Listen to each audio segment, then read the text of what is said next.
जय मसीह की आप सबको। आइए आज का वचन करते हैं शुरू। भजन संहिता 127 और उसकी 4 आयत। जैसे वीर के हाथों में तीर, वैसे ही जवानी के लड़के होते हैं। पढ़े गए वचन पे प्रभु आशीष दे, हमसे बात करे, हमारी कमी घटियों को पूरा करे। आइए हम प्रार्थना करते हैं।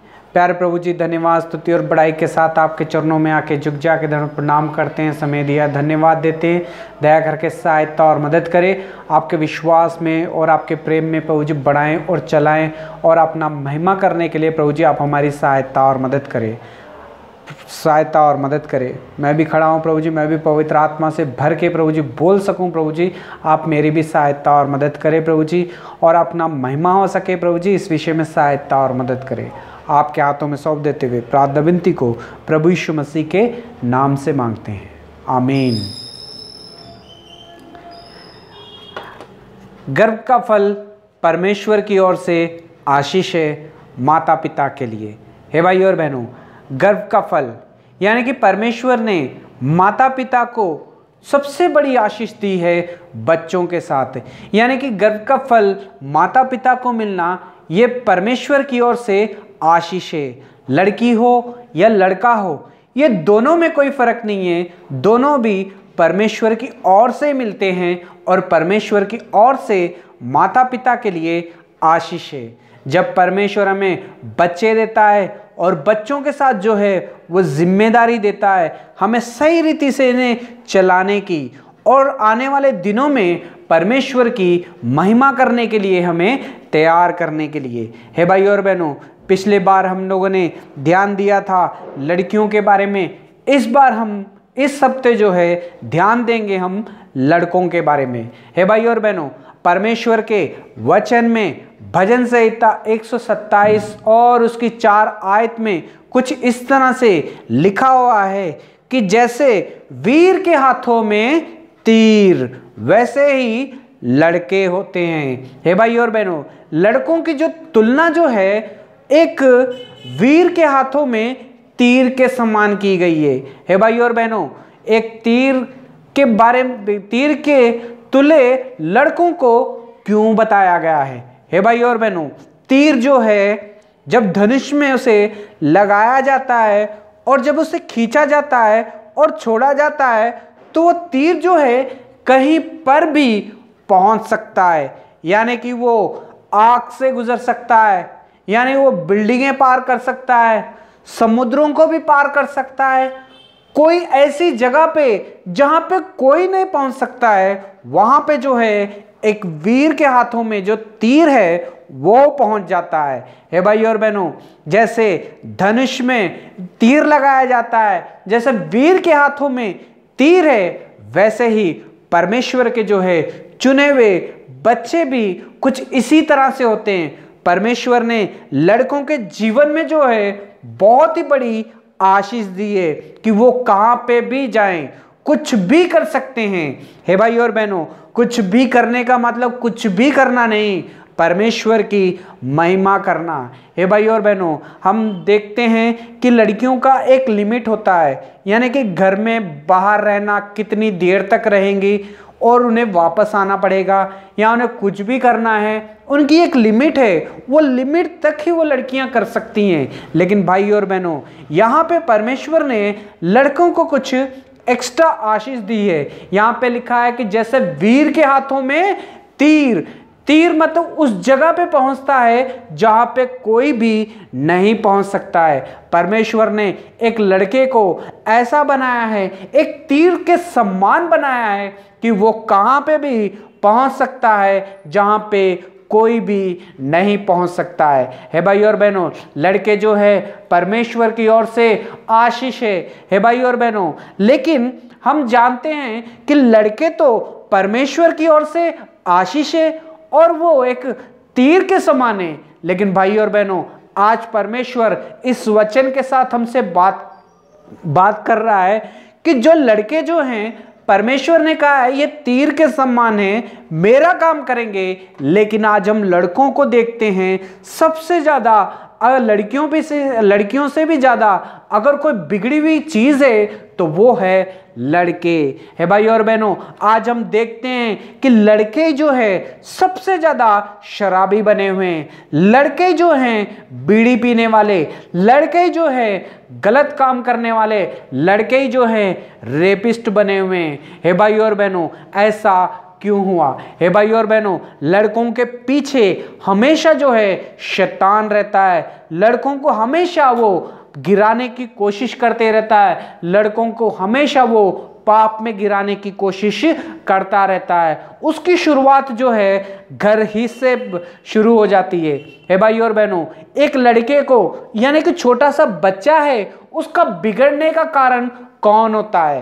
हे भाई और बहनों, आज परमेश्वर हम सबसे एक सवाल पूछ रहा है कि मैंने आपको बच्चे दिए और बच्चों में खास करके मैंने एक लड़के को दिया, तो भाई और बहनों आज अगर वो बिगड़ गया है, आज वो आपकी आज्ञाकारी में नहीं है, आज वो चर्च में नहीं आ रहा है, आज वो नशे की हालत में, आज वो चोरियों के हालत में, आज वो जेल की चक्की काट रहा है, जेल के सलाखों के पीछे है, तो भाई और बहनों इसका कारण कौन है? जाहिर सी बात है कि शैतानी है। इन सब के पीछे शैतानी जो है भरमाता है, और शैतान जो है लड़कों को खास करके परमेश्वर से दूर करता है, उसके वचन से दूर करता है। हे भाई और बहनों, इस बात का हमें ध्यान रखना पड़ेगा।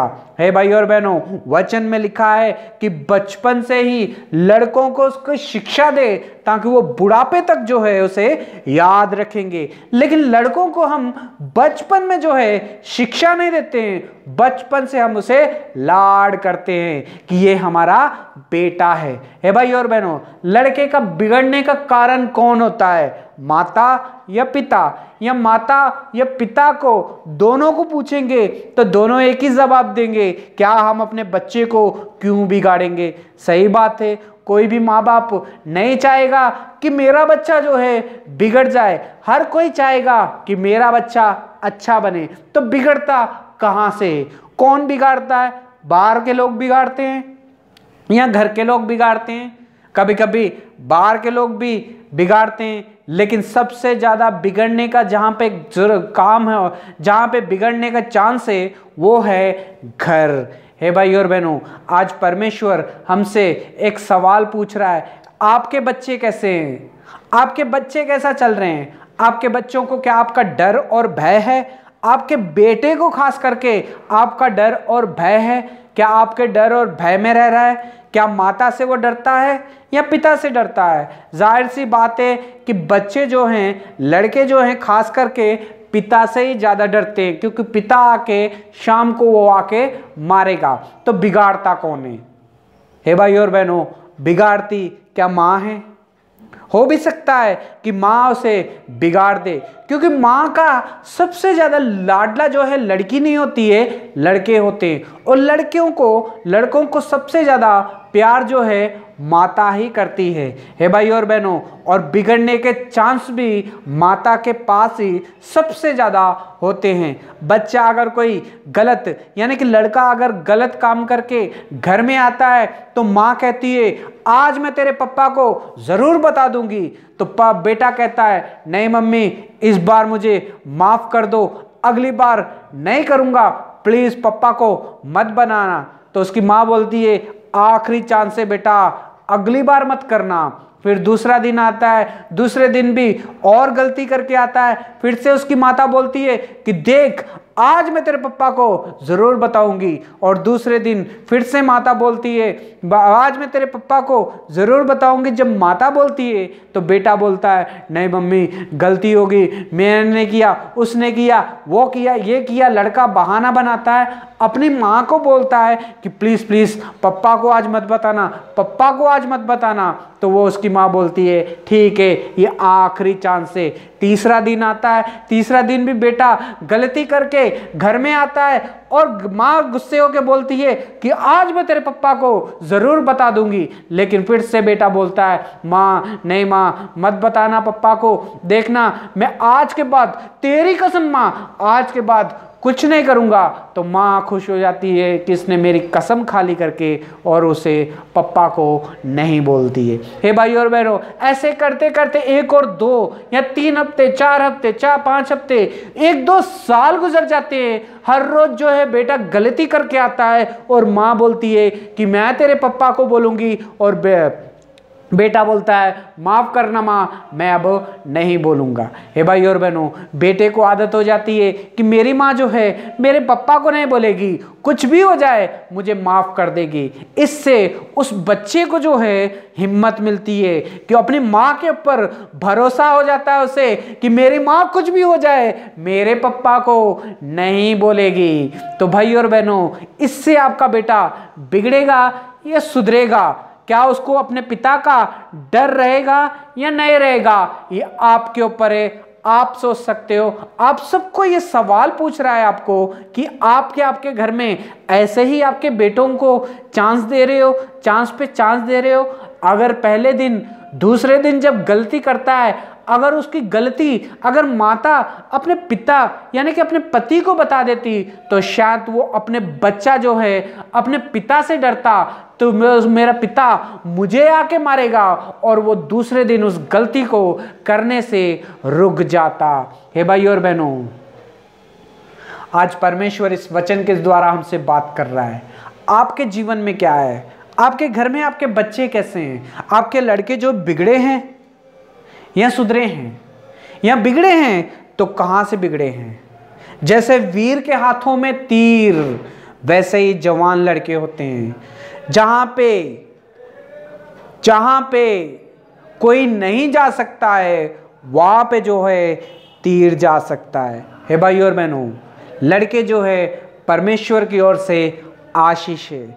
माता पिता को इसलिए लड़के दिए जाते हैं ताकि उन्हें वो बचपन से ही परमेश्वर के वचन में बढ़ाएं। हे भाई और बहनों, लेकिन आज जवान जो है तीर के समान नहीं है। आज जवान जो हैं शैतान के हाथों में शराबी बन चुके हैं, झूठे बन चुके हैं, व्यभिचार करने वाले बन चुके हैं, रेपिस्ट बन चुके हैं, जेल में पहुंच चुके हैं, एक दूसरे की हत्या करने के लिए तैयार हो चुके हैं। हे भाई और बहनों, इनमें खास करके जो खराब हो चुके हैं वो लड़के ही हैं। हे भाई और बहनों, वचन में लिखा गया है मंडली का जो है सर जो है परमेश्वर है, और आदमी का सर जो है वो मसीह है, और जो औरत का जो सर है वो उसका पति है। यानी कि मंडली का जो सर है वो मसीह है, जो आदमी का जो सर है वो मसीह है। तो यानी कि मसीह का जो सर जो है एक लड़का है, यानी कि वो लड़का ही अगर खराब निकलेगा तो भाई और बहनों परमेश्वर की महिमा कैसा होगी। हे भाई और बहनों, परमेश्वर ने हमें आशीष दी है बच्चों के साथ। हम तो कहते हैं कि हमारे घर में बेटा हो, बेटा हो, बेटा हो, बेटे की प्रार्थना करते हैं, लेकिन भाई और बहनों बेटा होने के बाद में अगर आपको अपने बेटे को बिगाड़ना ही है तो भाई और बहनों ऐसा प्रार्थना करके क्या फ़ायदा। हे भाई और बहनों, परमेश्वर ने आपको बच्चा दिया है, बेटा दिया है, आशीष दी है, प्रभु यीशु मसीह का सर दिया है, कलीसिया के लिए सर दिया है, मसीह का काम करने के लिए आपको एक बच्चा दिया है, आपको एक बेटा दिया है, तीर के समान दिया है जो कहीं भी पहुंच सकता है। तो भाई और बहनों, आप उस तीर को कैसा बढ़ा रहे हो? हे भाई और बहनों, जैसे वीर के हाथों में तीर। हे भाई और बहनों, ये लड़के जो है परमेश्वर की महिमा के लिए उठने चाहिए। ये लड़के जो है परमेश्वर की सेवा के लिए उठने चाहिए। ये लड़के जो है सुसमाचार सुनाने के लिए आना चाहिए। ये लड़के जो है माता पिता का डर होना चाहिए, परमेश्वर का डर होना चाहिए। ये लड़के जो हैं परमेश्वर की महिमा के लिए बनाए गए हैं। हे भाई और बहनों, शैतान इसे तोड़ता है, शैतान इसी लड़कों को जो है खराब करता है। शैतान ये लड़कों को जो है नशों में लेके चले जाता है। ये शैतान इसी लड़कों को जो है व्यभिचार में लेके चले जाता है। शैतान जो है लड़कों को जो है जेल में पहुंचा देता है। शैतान जो है लड़कों को जो है चर्च में आने से रोकता है। दोस्तों के साथ टाइम बिताने के लिए शैतानी उन्हें लेके चले जाता है। हे भाई और बहनों, शुरुआत जो है घर ही से शुरू हो जाती है। बच्चों का डर जो है निकल जाता है, लड़के का डर, क्योंकि मेरी माँ जो है मेरे साथ है, मुझे कवर करके रखेगी। हे भाई और बहनों, आपने अपने बच्चों को तो कवर कर दिया, लेकिन उसकी आदत को बिगाड़ दिया आपने, उसके अंदर से डर ही निकाल दिया।